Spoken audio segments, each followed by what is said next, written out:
मैं इस फतेहपुर पड़ाव के ब्लॉक प्रमुख आदरणीय प्रवीण सिंह जी से भी आग्रह कर रहा हूं कि वो अपने इस ब्लॉक में आए हुए माननीय मुख्य अतिथि जी का माला पहना के स्वागत करें। मैं माननीय विधायक जी से आग्रह कर रहा हूं कि मुख्य अतिथि जी को अंग वस्त्र भेंट करके उनका स्वागत करें तथा प्रतीक चिन्ह भेंट करके माननीय मंत्री जी का स्वागत करें। हम सबके बीच में प्रमुख जी माननीय मंत्री जी को अंग वस्त्र भेंट करके माननीय मंत्री जी का स्वागत करें। हम सबके बीच में जयप्रकाश तिवारी जी उपस्थित हैं। मैं माननीय जयप्रकाश तिवारी जी से आग्रह कर रहा हूं कि वो माननीय मंत्री जी को माला पहना करके उनका स्वागत करें। मैं आदरणीय राकेश त्रिपाठी जी से आग्रह कर रहा हूं कि वो आए और मंत्री जी को माला पहना करके स्वागत करें। मैं आयोजक अखिलेश तिवारी जी से आग्रह कर रहा हूं कि आदरणीय विधायक जी को अंग वस्त्र भेंट करके आदरणीय विधायक जी का स्वागत करें। मधुबन के प्रथम विधायक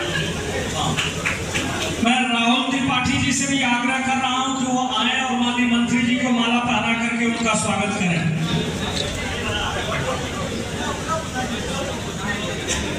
मैं राहुल त्रिपाठी जी से आग्रह कर रहा हूं कि मंचस्थ करके स्वागत करना। जितेंद्र सिंह प्रधान जी से आग्रह कर रहा हूं कि आए माननीय मंत्री जी और माननीय विधायक जी को माला पहना करके स्वागत करना। आदरणीय ज्ञानी सुरभा जी से आग्रह कर रहा हूं कि आए माननीय मंत्री जी और विधायक जी को माला पहना करके उनका स्वागत करना। आदरणीय शुभम तिवारी जी प्रधान जी से आग्रह कर रहा हूं कि आए माननीय मंत्री जी और माननीय विधायक जी को माला पहना करके स्वागत करना। आदरणीय अतुल त्रिपाठी जी से आग्रह कर रहा हूं कि आए माननीय मंत्री जी और विधायक जी को माला पहना करके उनका स्वागत करना। आदरणीय अरविंद त्रिपाठी जी जो अपने डीएवी के प्रवक्ता हैं, आदरणीय अरविंद त्रिपाठी जी से आग्रह कर रहा हूं कि आए और माननीय मंत्री जी को माला पहना करके उनका स्वागत। इस सम्मान को मैं आजीवन अपना ऋण समझते हुए आप सबकी सेवा करने के लिए आज सबको प्रकट करता हूं, वचन देता हूं। मित्रों, हमसे पूर्व के वक्ताओं ने जो बात कही और उससे पूर्व भी जो आप मोदी जी और योगी जी की सरकार काम कर रही है उससे आप सब अवगत हैं। ऐसी कोई बात नहीं है जो आप नहीं जान रहे हैं। प्रदेश में विकास, देश में विकास, देश को अंतर्राष्ट्रीय स्तर पर मजबूत राष्ट्र बनाने का काम, इन सब बातों से आप अवगत हैं। ऐसी कोई बात नहीं है जो आप नहीं जान रहे हैं। लेकिन दो बात मैं प्रमुख रूप से आपके बीच में रखना चाहता हूं।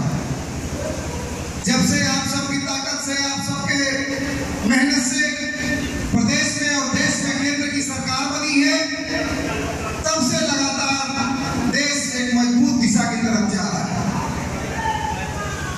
जैसे जैसे देश मजबूत हो रहा है,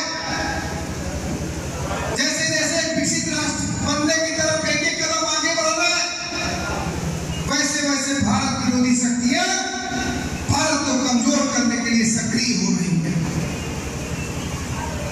2047 तक भारत को विकसित राष्ट्र बनाने का जो संकल्प लिया गया, उस संकल्प से भारत विरोधी शक्तियां घबरा गई। उसका परिणाम यह रहा कि वो सारी शक्तियां अपना धनबल जलबल लगा करके जो देश में जो राष्ट्र विरोधी ताकतें हैं उनको शक्ति दे करके मोदी जी को हटाने के लिए लगातार षड्यंत्र करने का काम कर रही है। एक तरफ राष्ट्र को मजबूत बनाने के साथ साथ जो मेरी दृष्टि में इस सरकार ने जो सबसे मजबूत काम किया है, मैं उस विषय को आपके सामने रखना चाहता हूं। विषय यह है कि इस देश के प्राण राम, शिव और कृष्ण है। और मुगल काल के बाद अंग्रेजों के शासन काल के बाद कांग्रेस शासन काल में हमारी सनातन सभ्यता संस्कृति को लगातार कुचला गया, दबाया गया और उसको तिरस्कृत किया गया। आप याद करिए जरा उस समय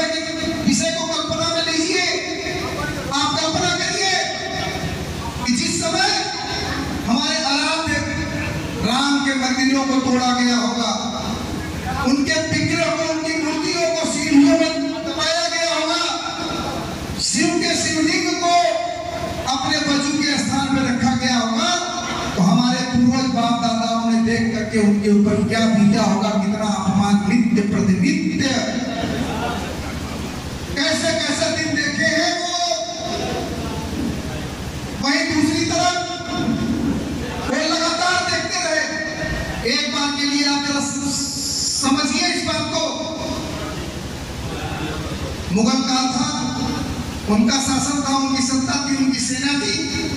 मंदिरों को तोड़ा, राम जन्मभूमि स्थान को तोड़ा, कृष्ण जन्मभूमि स्थान को तोड़ा, तो वो पूरा तोड़ सकते थे, नींव तक खोद करके हटा सकते थे, लेकिन पूरा नहीं तोड़ा।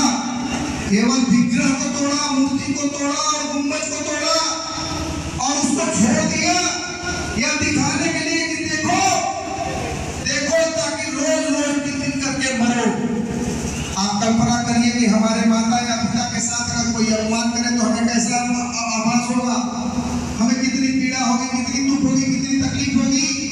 और जो इस देश के प्राण है, जो आत्मा है, जो हमारे परम पिता है, उनके साथ कैसा व्यवहार मुगल काल में हुआ और वही शासन काल चलता रहा। 500 साल तक हमारी पीढ़ियां इस पीड़ा को देखती रही।